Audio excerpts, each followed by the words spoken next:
that is the conundrum of being a teacher. There's never enough time. Why did you write a book on the trauma in the classroom? Teaching is a very stressful occupation.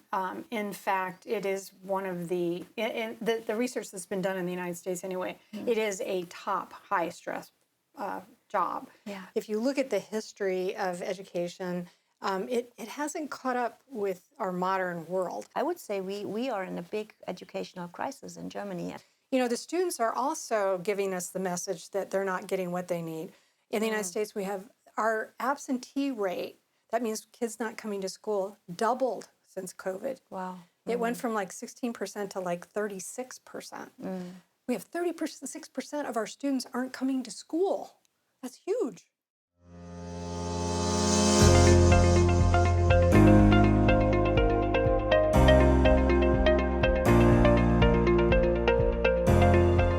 Herzlich willkommen zum Embrace Podcast für mehr emotionale Sicherheit und mentale Gesundheit in Schule und Bildung. Embrace ist wissenschaftsbasiert, ganz praxisorientiert und die Unterstützung für die paradoxen Herausforderungen in deinem Berufsalltag.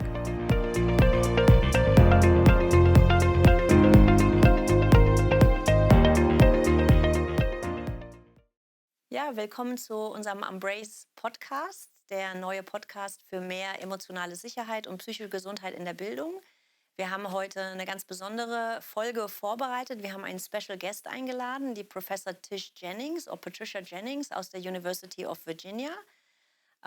Die Geschichte ist vielleicht ganz, ganz lustig. Ich habe ja vor einigen Jahren selber angefangen, mich mit Mindfulness oder Achtsamkeit in Education auseinanderzusetzen. Und ich weiß noch wie heute, dass ich das einfach in eine Suchmaschine online eingegeben habe. Und der Name von Tisch war einer der ersten Namen, der einfach auftauchte. Und dann habe ich mich durch die Seiten gesucht und 1-2 Tage und habe mich mit ihren Arbeiten beschäftigt und habe sie ihr geschrieben. Und ich glaube, es hat nicht mal einen Tag gedauert und Professor Jennings hat mir geschrieben und Sie werden es gleich selber sehen mit ihrer offenen Art, eben auch sehr persönlich über die Themen Achtsamkeit in der Bildung, LehrerInnengesundheit und auch sogar so ein schwieriges Thema wie traumasensibles Unterrichten kann sie in einer Leichtigkeit und in einer Art und Weise berichten, die einen total einnimmt und man vor allen Dingen wahnsinnig viel eben für die eigene Profession mitnehmen kann. Das haben wir im Team dann diskutiert und haben gesagt, sie soll eigentlich unser erster Special Guest werden in unserem Embrace Podcast. Und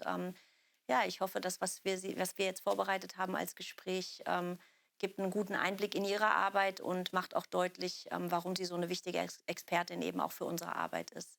Viel Spaß damit. So, a very warm welcome to University of Duisburg-Essen. I'm so happy to have you here. I think, is it the fourth or fifth times we are meeting each other? I don't. In person, yeah. In person? Yeah, something I think like that. I visited you 2 times in the United States, and that's your first time in Germany, right? This is the second time you're in Germany. With you, yeah. This is the second time working with you here. Yes. Yeah.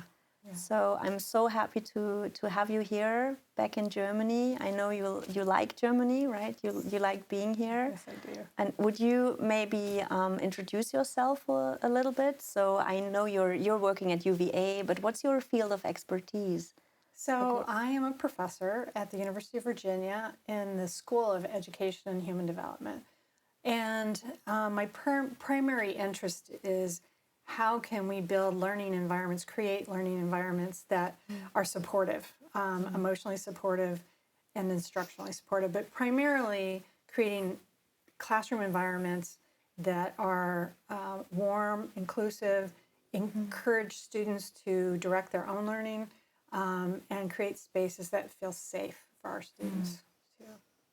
So I like that term a lot since, we have started our big transfer project here in Germany, and we're talking a lot of times about how can we make schools a safer place, not only for the children or the students, but also for the teachers. So if I would ask you that question just to warm up a little bit, so what's the most important thing for institutions or for schools, not only schools, also kindergarten, to make it a safe space or safe place for everyone?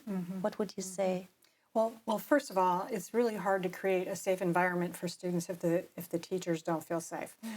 So the adults in the environment have to be aware of their own emotional states and their own feelings of safety and well-being in order for them to create a space for their students.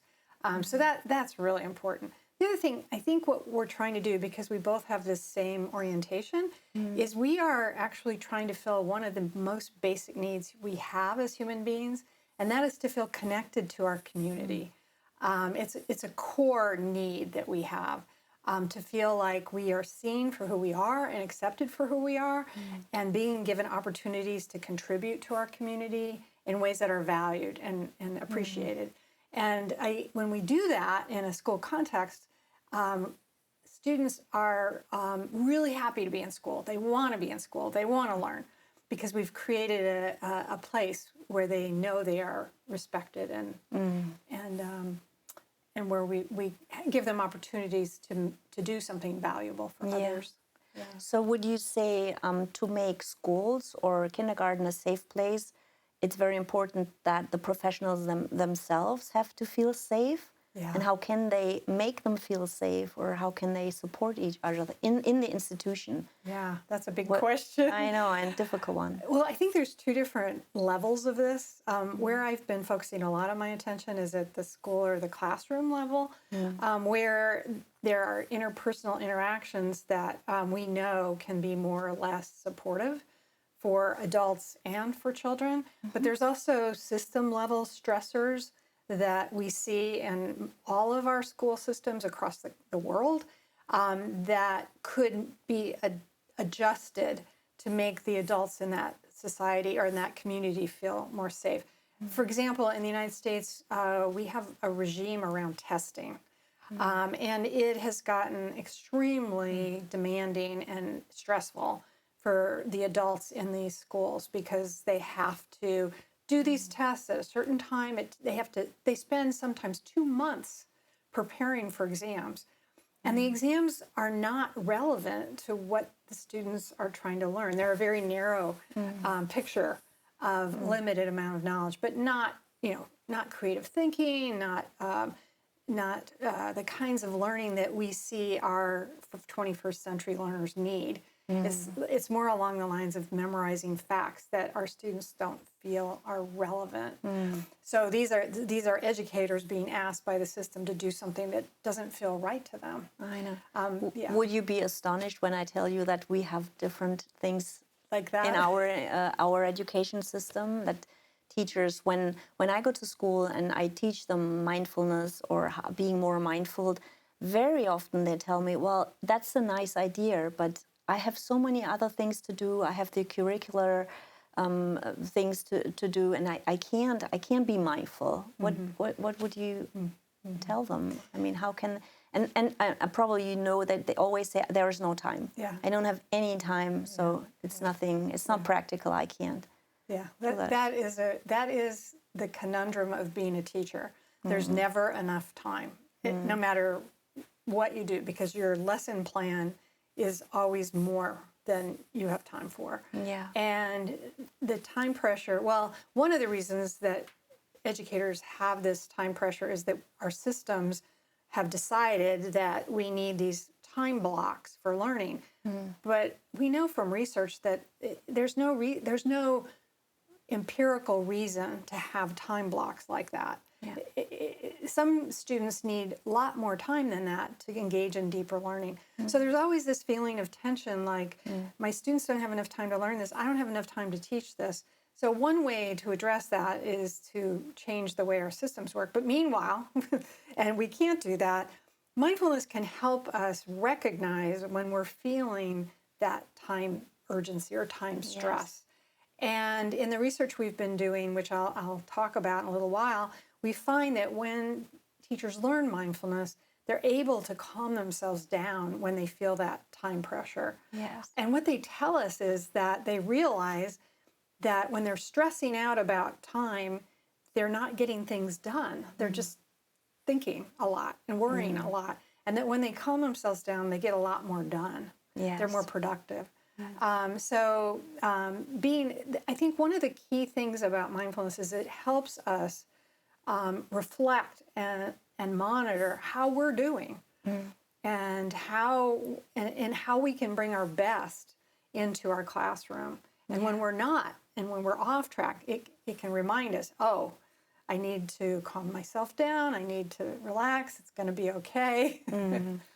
Yeah. Yes, and can I ask you like a more personal question, and then we can talk a little bit more about your research and all the work you've been done on mindfulness and education. I had the pleasure to watch you the last days teaching my students, and that was such a pleasure and so interesting.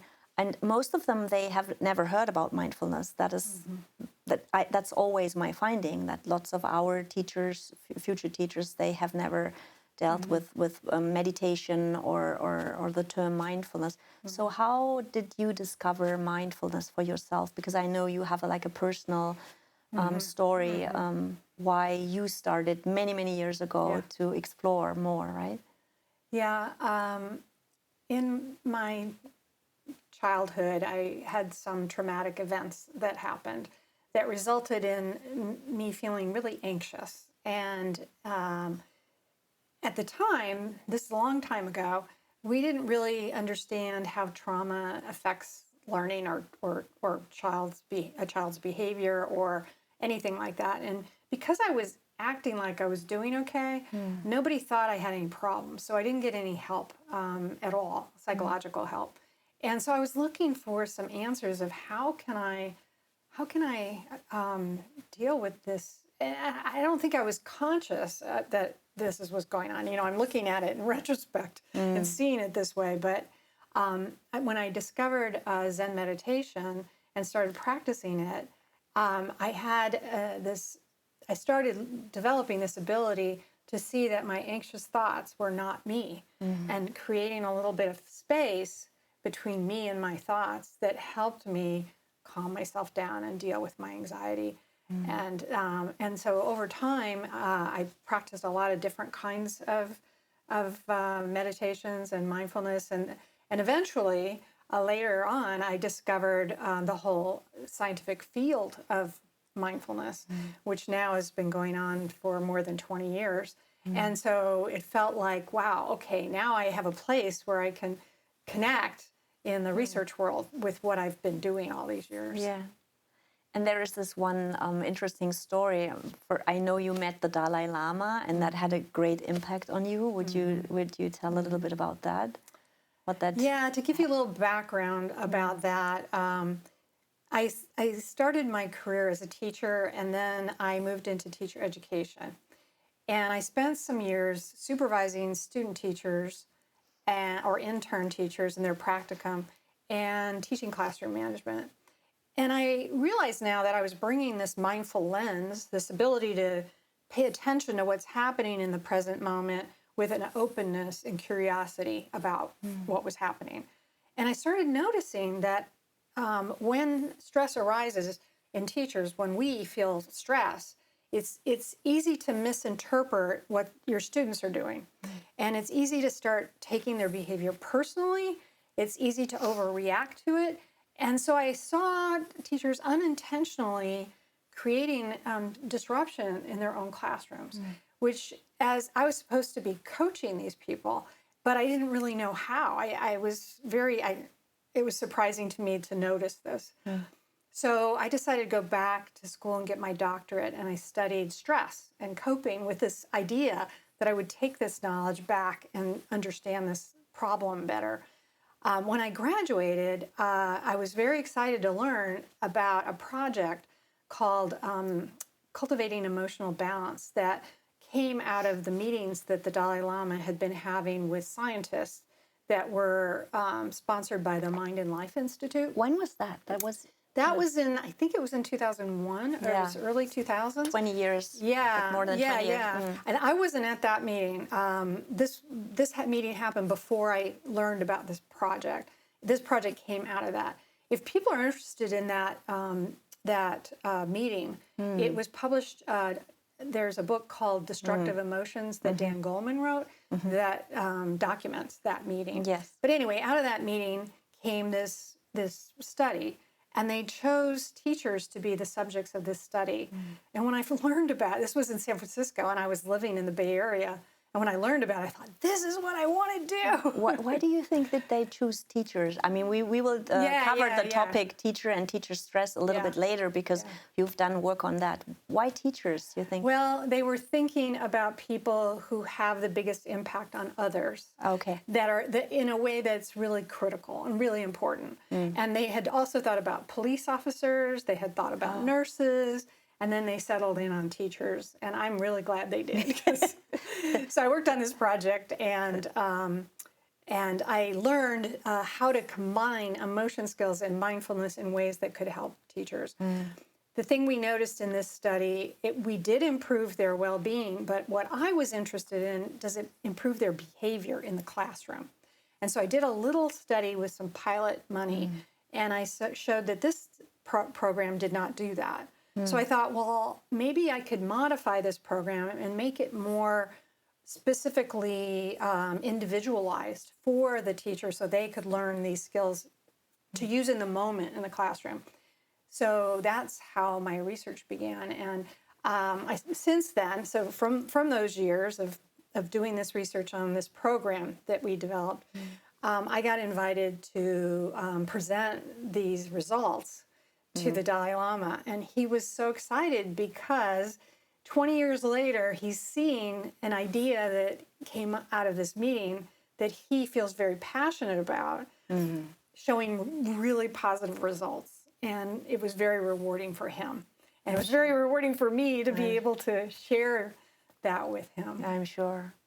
And when I was watching you the last 3 days working with my students, I could see, and it was really very exciting, what impact this already had. And we only had a couple of hours, right, on the student teachers. So why do you think it's so important for like young teachers maybe, or to be in contact with these kind of ideas? Because in Germany, it's not into the teacher education programs. It's some people doing it. I'm doing it because I'm so passionate about it, but it's not like in the curricula. They can miss it. So. Absolutely. Well, first of all, teaching is a very stressful occupation.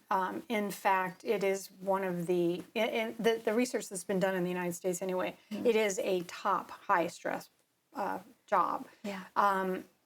You have to, it's cognitively demanding because you have to pay attention to all of your students, what they're doing, how they're interacting with one another. And it's emotionally demanding because all of those people are feeling emotions and having a social contact with one another. And you're trying to keep track of content in your head. So that's a really hard thing to do.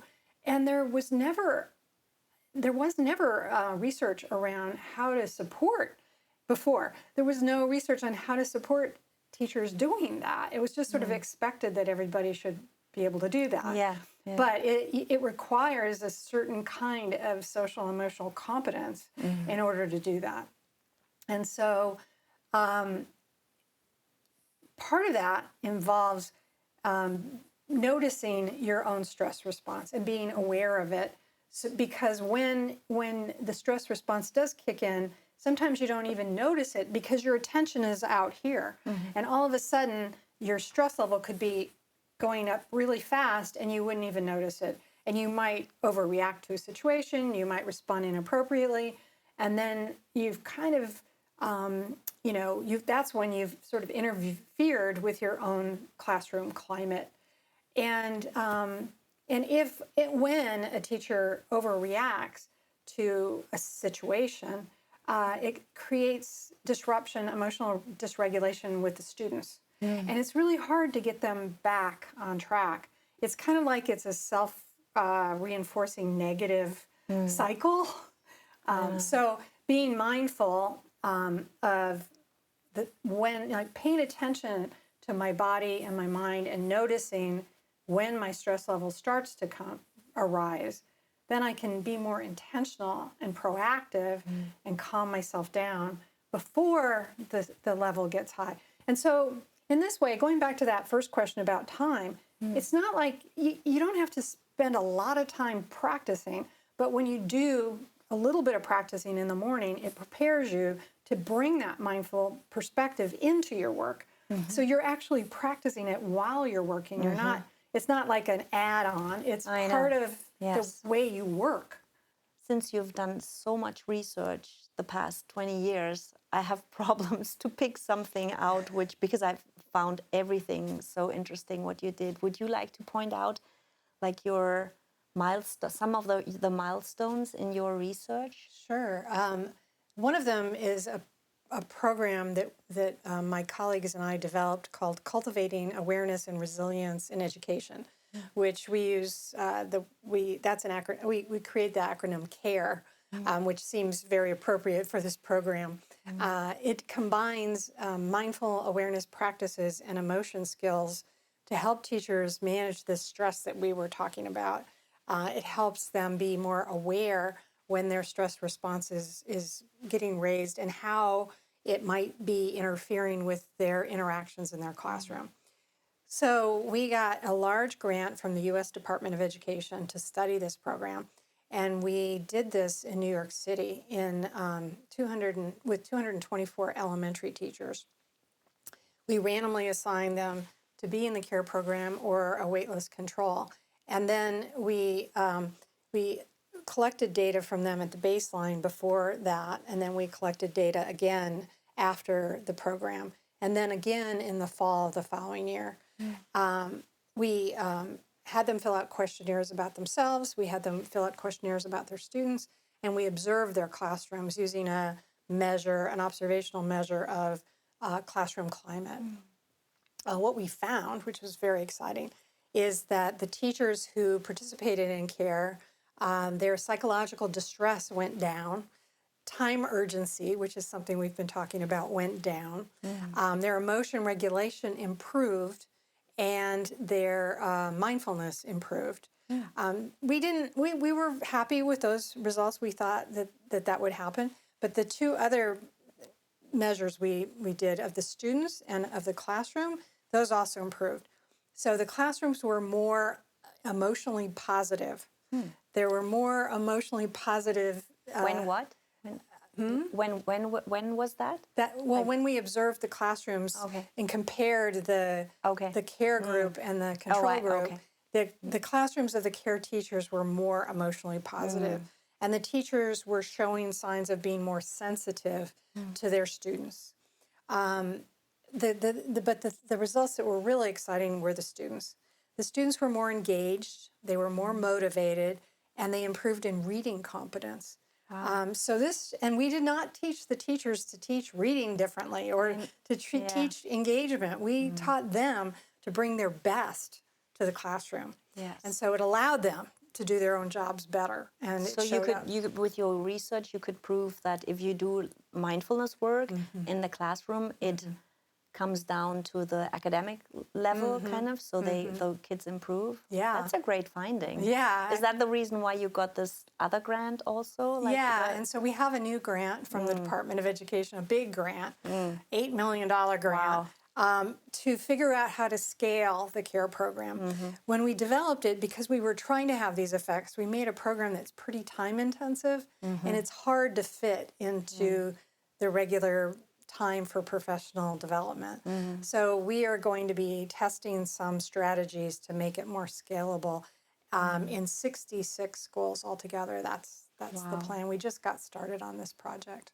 So good luck with that. I know it's very hard at the moment to get teachers or schools motivated, right, to take part in research. They just have so many things going on. They have a lot of conflicting priorities right now. They do care a lot about teacher well-being and also retention.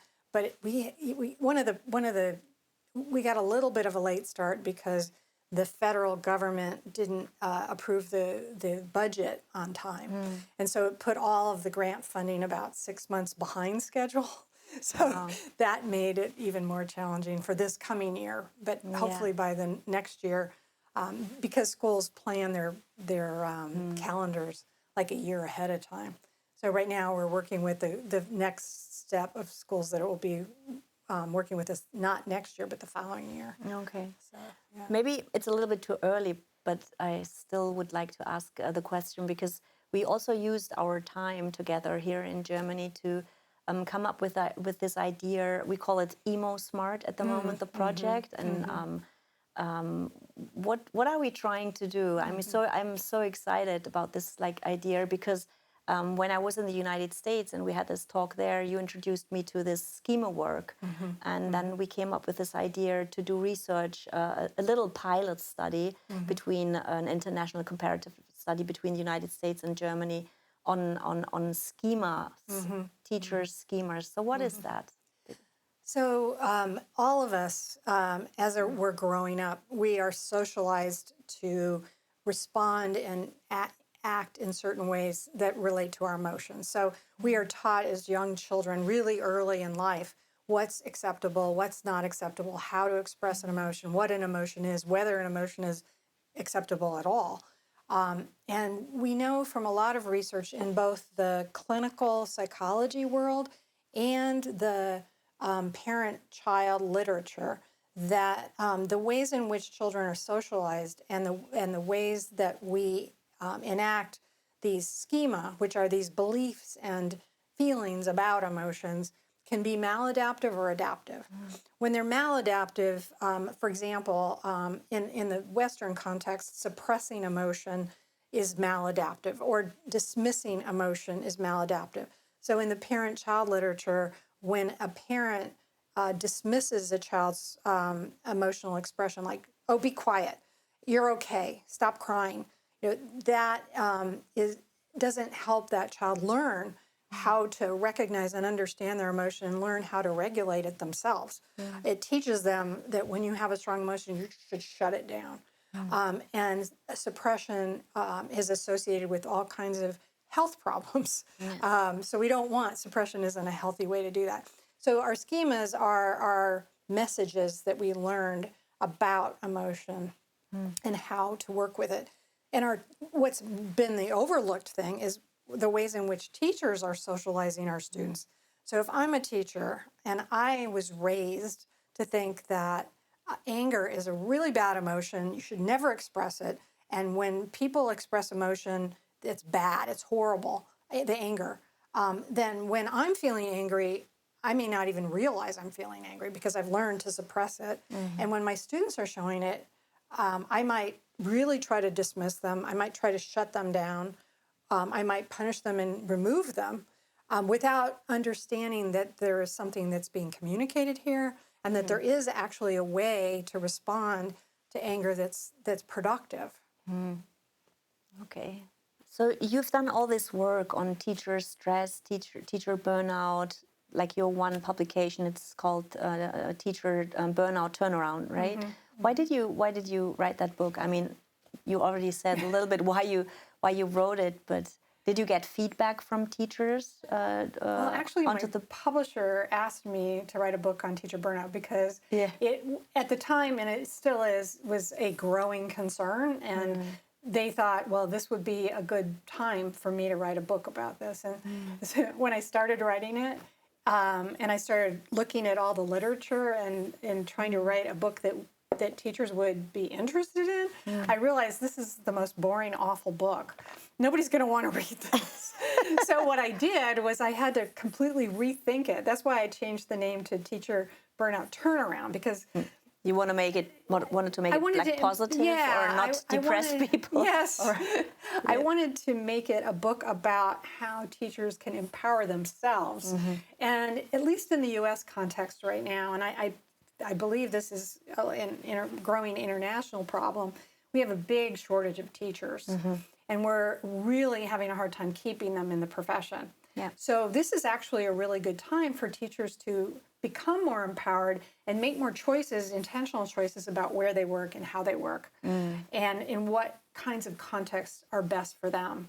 So like if I'm working in a job where I'm not getting my needs met, where the adults are not being supportive, I have other opportunities because around me there are lots of schools that are looking for other teachers. And, so we have a competitive edge right now. And we can ask for what we want if we know what to ask for. And so the book is really about how to think about what we really want as educators and how to make our lives, our work more of a profession. So professionalize our work and our careers. Think about how we want to see schools transform and actually advocate for those transformations. So it's intended to help empower teachers. It also has some sections about how to notice your own burnout and how to address it for yourself too. Yes. But I know that when you help people feel more empowered, that definitely can counteract burnout also. Yes. That would be my next question, because you probably know teachers like to get like we call it tips and tricks. Yes. Like very quick, helpful things they can do because they tell themselves the story, I don't have time, right? Yeah. So what would you answer because lots of teachers probably will watch that podcast or hear that podcast or our interview. Do you have like tips and tricks, or do you think it's like a process, I would say it's an ongoing process. It's a lifelong learning situation for all of us, right? Yeah, it definitely is a lifelong learning process. In all the work I've done, the one practice that teachers say time and time again is really helpful. It's simply taking 3 slow, deep breaths intentionally. Just taking some breaths. Just taking a few deep breaths. And when you do that intentionally, you modify your stress response. You reduce it, you calm it. Yes. And when you do that, it also changes your perspective. So it's a way of sort of downshifting might be one way to think about it, and calming yourself down. Yes. I find myself when my stress goes up, I feel like I don't have any time. I feel like everything is coming at me. And when I just take a moment and calm down, things look better. They don't look so, I don't know, horrible. I know. And I remember yesterday you would talk to taught my students, and then you told them a similar thing, that there's something happens, and then very often they have the feeling, oh, I need to react immediately. And then you told them, well, there is this window of opportunity. You don't have to react at like very quickly. You can like extend this like window. Is that, would you tell that teachers too? Yeah. Because lots of them, at least this is my experience, they think they need to do everything very quickly. Yeah. So, and sometimes when I teach mindfulness, they sometimes say, okay, Bettina, do you want me to like stand here and breathe? That's not going to solve the problem. You know that some of them they get they can also get angry, right? Because they have all these problems, and then you keep telling them or try to open them up for deep breathing or feeling your feet on the ground. Or have you had that experiences when you teach? Yeah, it seems counterintuitive, but when you do calm your nervous system, it opens up opportunities and possibilities that you don't see when you're in that state. So when the threat response or the stress response is activated, it shuts down a lot of opportunities. Because the mode that you're in evolved to help us survive. You're in survival mode. Survival mode is not a great place to be when you're trying to teach, because the parts of your brain that are really important for decision making and problem solving and creative thinking are just kind of offline. You're just in emergency mode. And so what often happens is you just follow some habitual pattern, or you try to do the same thing over and over again that it hasn't been working. And you don't. What happens often is you assume that it's the other person's problem, not yours. Yeah. But when you calm down, when you give yourself that space, a lot of things arise, ideas, possibilities, including sometimes doing nothing. That's another thing I find. Sometimes I talk to teachers about something called planned ignoring. Planned ignoring? Planned ignoring. When you have a student who's doing something that they shouldn't be doing, and they're doing it to get attention, and they're doing it to because they have some need that that they think is going to be filled by interrupting you or doing whatever, you can say to your class, I'm going to intentionally ignore this because I need to teach all of you. And if I interrupt the class every time I have to do that, we're not going to learn anything. So I just want you to know that I'm aware of this and we'll talk about it later, but right now I'm going to keep going. Yeah. And what happens when you do that is it turns the peer pressure on that student because it's basically saying, we're here to learn. This is what we're trying to do. And that behavior is just interfering with that, but I'm not going to make a big deal about it. I'm going to ignore it. Okay. And it's amazing how powerful that can be. But you have to be in the right state of mind to do that. I know. It's not an easy thing. I would say that too.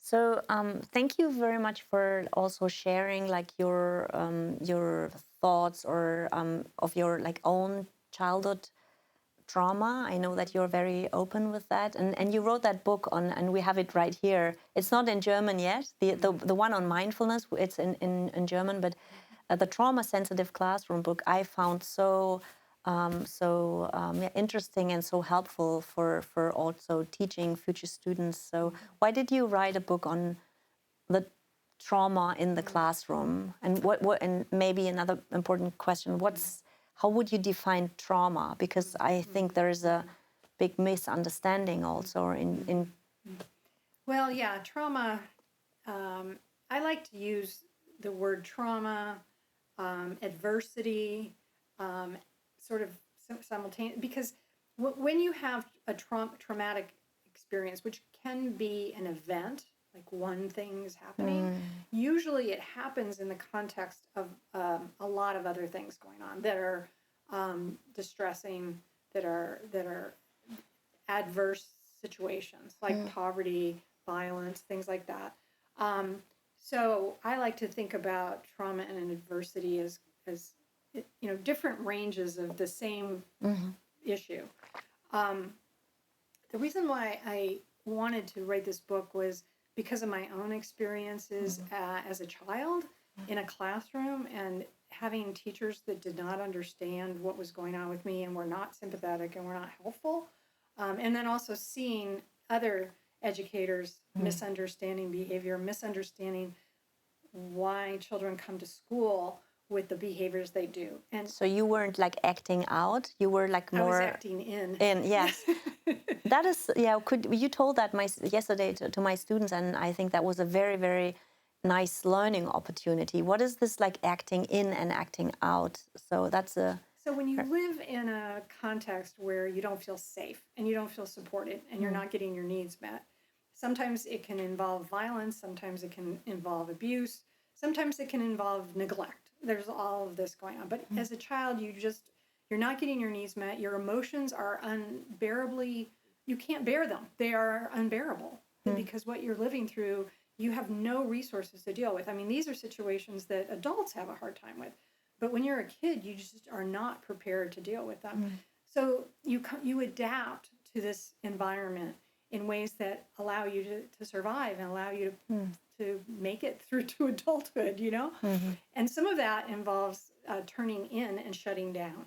That's called dissociation. That's like, it's a way to protect yourself from strong feelings. And this doesn't disturb teachers teaching? Well, a lot of times teachers don't notice children like me because we're kind of not really there. We're the place that was hard for me was when I was in that state and a teacher would ask me a question. Because, sometimes teachers pick on kids that look like they're daydreaming as a way to get them engaged.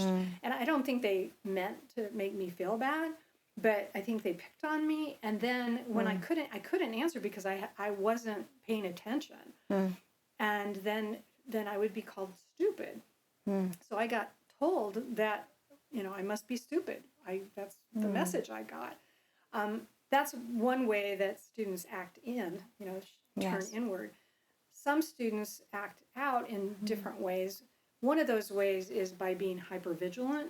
That means they're looking around for danger all the time because they live in a place where if you don't look out for danger, you might get hit or get hurt.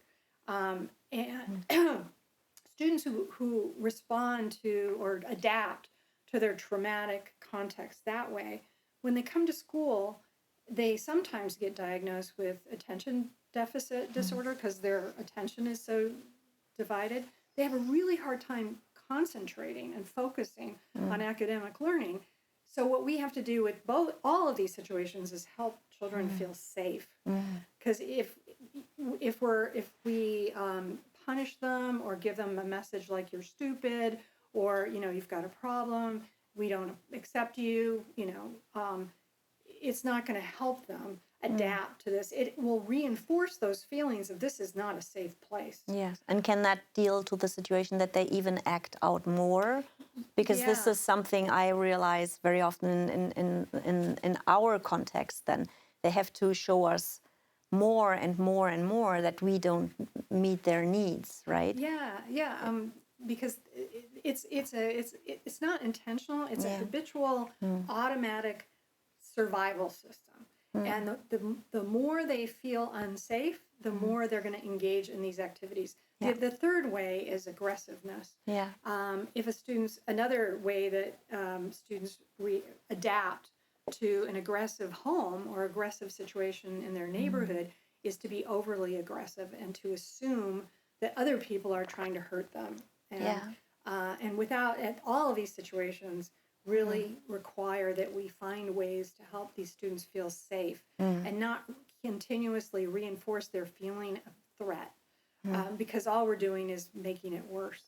To do that. Yeah, Tish, you already said that also in the United States you have problems to attract teachers to the job. So same thing is going on in Germany. So what if a young person comes up to you, and I know you're very passionate about being a teacher. You were a teacher. That's actually something we have in common, right? I was a teacher for over 10 years, and you also, or even longer? 20 years. Yeah. Okay. Okay. Yeah. What would you tell this young person? Why is it still a great job, a meaningful job?